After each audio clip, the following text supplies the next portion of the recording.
Welcome back to Nomad Nomad, Echoes of Adventure, the channel where we take deep dives into some of the most important motorcycle journeys from this century and the last.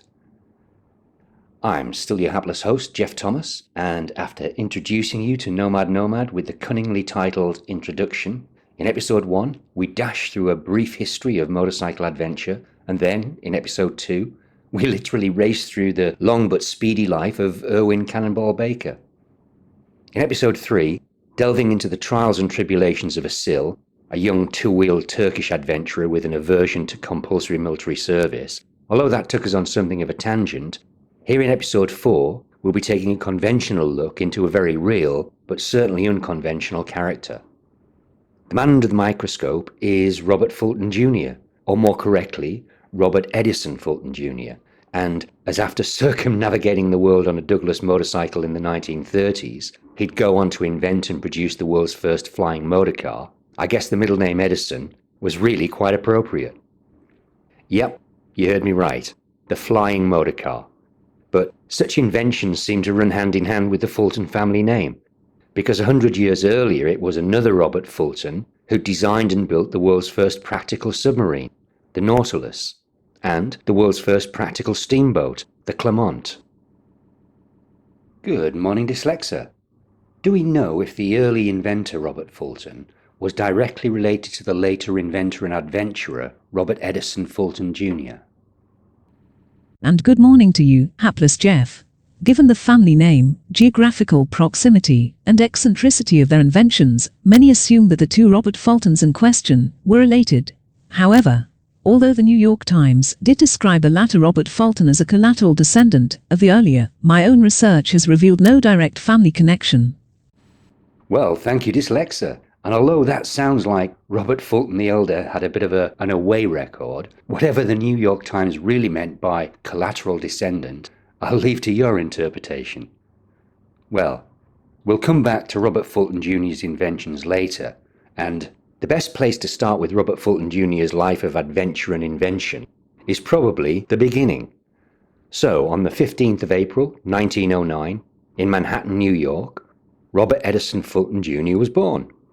And if I say that his father was the president of Mack Trucks, and that his mother's family owned Stagecoach, the company we know today as the Greyhound Bus Line, we can probably assume that they weren't a family who circulated poorly. As a teenager, Fulton had travelled with his family extensively, and in doing so, developed a fascination for aircraft. And after attending finishing school in Switzerland, he'd go on to Harvard to study architecture. After graduating from Harvard in 1931, he'd elected to spend a postgraduate year studying architecture at the University of Vienna. And it's when that year approached its end that our real interest in Robert Edison Fulton Jr. begins. At a dinner party in Vienna, in response to a guest asking what he'd planned to do next with his life, without thinking, Fulton had announced his intention to travel around the world studying architecture. His comment had caught the attention of a fellow guest, a gentleman by the name of Kenton Redgrave, who'd recently purchased the Douglas Motorcycle Company, and after suggesting that Fulton might like to use one of their motorcycles for his journey, the ball of adventure had begun rolling. In a scene to be repeated 70 years later in Long Way Round, after furnishing Fulton with their latest 6-horsepower twin-cylinder model motorbike, Douglas engineers had set about preparing it for the unknown journey ahead. They'd added an additional 4 gallons of fuel capacity to allow him to cross deserts, a windshield to protect him from the elements, and swapped the motorcycle tyres for more readily available rubber from a car. They'd created storage space for the sensitive 35mm film he'd be using along the way, and when all free space on the motorcycle had been used, they'd added a sidecar for additional camera equipment. They'd even made a secret compartment in the skid plate to hold his Smith & Wesson revolver, and in May of 1932 they'd declared the motorcycle, which by then had been more like a gentleman's club on wheels, and Fulton, to both be ready to go. At the age of 23, Robert Edison Fulton Jr. had set out to circumnavigate the world on that motorcycle, and at the time, everyone involved in the project had assumed that he'd be the first person to do it. Back in those halcyon days of yore, long-distance motorcycle adventures were rare, and Carl Stearns Clancy's journey of 2 decades earlier had obviously already been forgotten. But after setting out from London, it hadn't taken Fulton long to learn the first lesson that most long-distance riders are still learning today. From London, Fulton had crossed the English Channel and ridden into mainland Europe, but just 400 miles into his journey, realised that he'd been carting far too much unnecessary shit along with him. In Paris, he'd given away the small library of books he'd been carrying, and in Italy, the folding bed, sleeping bag, and most of his pots and pans. In the Balkans, he'd ditched his dinner jacket and tuxedo, and after meeting an Australian who'd been in the final stages of walking around the world facing backwards, had unhitched his sidecar and abandoned that too. It's what I like to call total loss touring, where you make somebody happy by giving them the shit that you no longer need, and make your own journey easier, and therefore more satisfying, by lightening the load. It's a win-win situation. But even though Fulton seems to have kept his Smith & Wesson, he thankfully seems not to have used it. Well, at least not in anger. But he would go on to get shot up the Khyber Pass. And no, that's not a euphemism, but thankfully, the bullet seems to have missed. By the time he'd reached Greece, like many adventurers who'd follow in his tyre tracks, Fulton realised that the journey had already changed. His camera was no longer pointing at interesting architecture, but at people. People who, with each mile further away from London and Paris, had become increasingly interesting, and in his eyes at the time, wonderfully eccentric. A motorcycle journey had morphed into a journey that just happened to be made by motorcycle, and the sandy expanses of eastern Turkey had prepared him well for the deserts of Syria and Iraq ahead of him. Like many of us, Fulton never did master the art of riding on loose sand, and by the time he'd reached India, he'd turned the act of skipping unharmed from a tumbling motorbike into a well-practiced art. His original target destination had been Japan, and by the time he'd arrived there, he'd learned 2 other things that future travellers would go on to repeat. The people with the least to give had always offered him the most, and the places and people that those at home feared the most generally turned out to be the most inviting and hospitable people on the planet. Overcoming all of the challenges aboard his twin-cylinder Douglas, Robert Fulton Junior did reach Japan, and then, after continuing onwards to cross the United States, would record his journey in the book Man Caravan.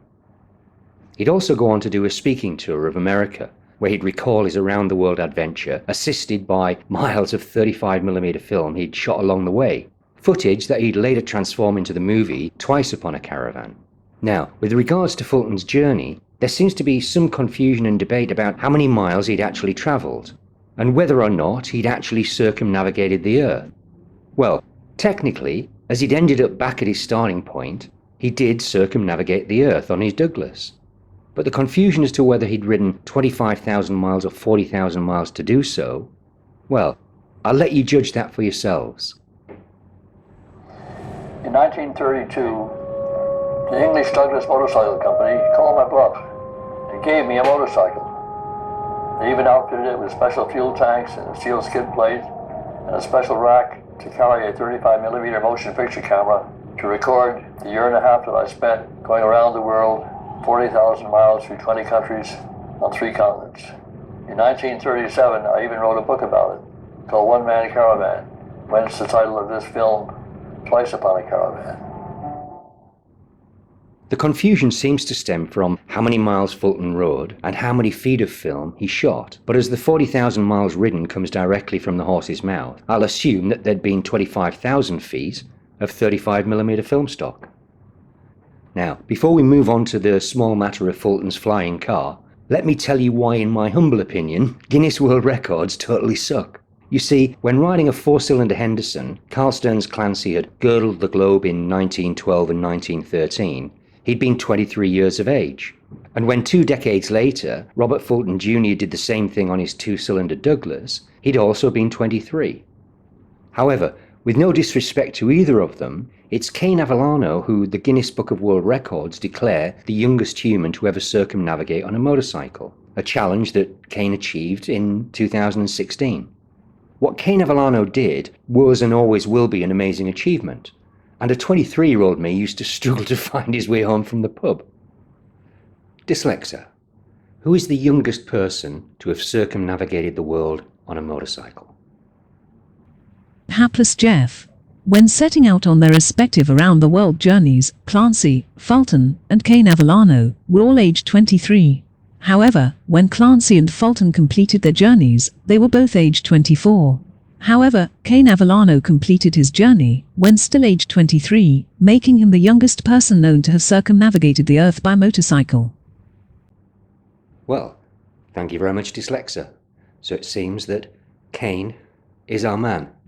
But colour me cynical, if we're comparing the year 2016 to the years 1912 and 1932, then Peter Hickman's Isle of Man TT lap record of 135 miles an hour shouldn't detract from what the likes of Dave Jeffries, Mike Halewood and Mick Grant achieved. One person's accomplishment shouldn't detract from another's. But even though the achievements of Clancy, Fulton and Avellano were all in their own ways amazing and unique, it was only Fulton who'd go on to invent and then build and pilot the world's first practical flying car. So, how do I raise the matter of flying cars without making Robert Fulton Junior sound like Doc Brown from Back to the fucking Future? I'm not entirely sure, but when his collateral ancestor, the earlier Robert Fulton, first came up with the idea of the Nautilus, I'm kind of betting that he got a few side eyes too. Well, beyond being an intrepid adventurer, our Robert Fulton was also an architect and an engineer who loved flying. And whereas my pet hate is running out of beer money before running out a month, his was apparently landing his private airplane on airstrips and then having to walk into town. Obviously, having a car parked at each landing strip would be impractical, so of course, the answer was to design and build an aircraft that also operated as a car and call it the Airphibian. Then why can't the airplane travel down the highway? Obviously, the wings and the tail are too big, and the propeller is dangerous. That's simple. Just leave them behind.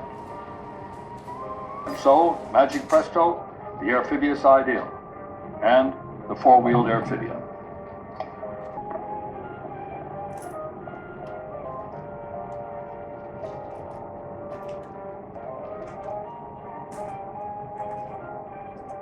Now, I'm no expert, but it's probably better to be 10,000 feet in the air and cursing your plane for being a shitty motorcar than a shitty aircraft.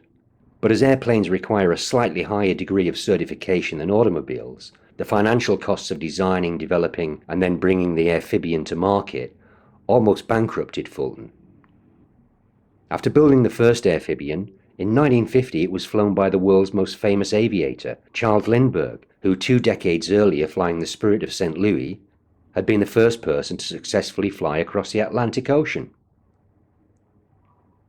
After selling the rights to his flying car, the Fulton Airphibian FA3101, a total of 8 would be produced.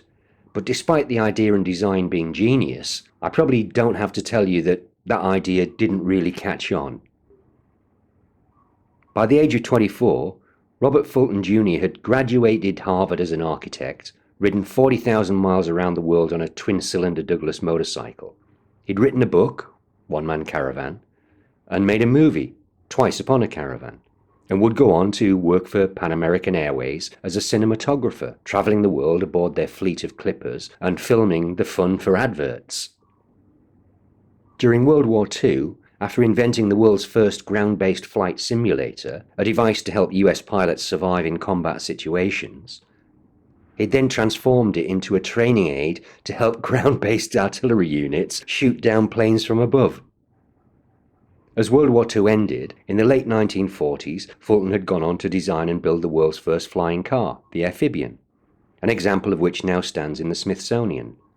And on 7th of May 2004, sadly, at the age of 95, Robert Edison Fulton Junior had made his final journey. Now, Robert Fulton Junior certainly lived a long, full and inventively adventurous life, but did I mention that his family were friends with Egyptologist Howard Carter, and Fulton had been at the opening of Tutankhamun's tomb? Well, apparently he was, but for a chap who achieved so many things in his life, that little fact seems almost like garnish. And for a little bonus fact, after studying how British trains had used an outstretched hook to collect mail sacks from station platforms, Fulton had invented the Skyhook, a device that allows an aircraft to swoop a person up from the ground without landing, and something that's still used by militaries around the world today. He'd invented the Skyhook in 1950, but in 1930, the master of Pickering railway station in North Yorkshire had been struck and killed by a speeding train hooking mail sacks from his station platform. Several years earlier, that same unfortunate station master had proposed the London Elevated Monorail system, the transport system that would become the Docklands Light Railway. And he'd also invented the soft close safety doors that we now see on tube trains and elevators around the world. That man's name was William H. Fright, my maternal grandfather. Well, I hope you've enjoyed this journey through the life of Robert Edison Fulton Junior. And if there's another character or journey that you'd like to discover more about, then don't be shy, leave a comment down below and we'll see what we can do. And once again, I've been your hapless host, Geoff Thomas, encouraging you to always ride safe, leaving more smiles and miles behind you. So until next time, bye-bye now.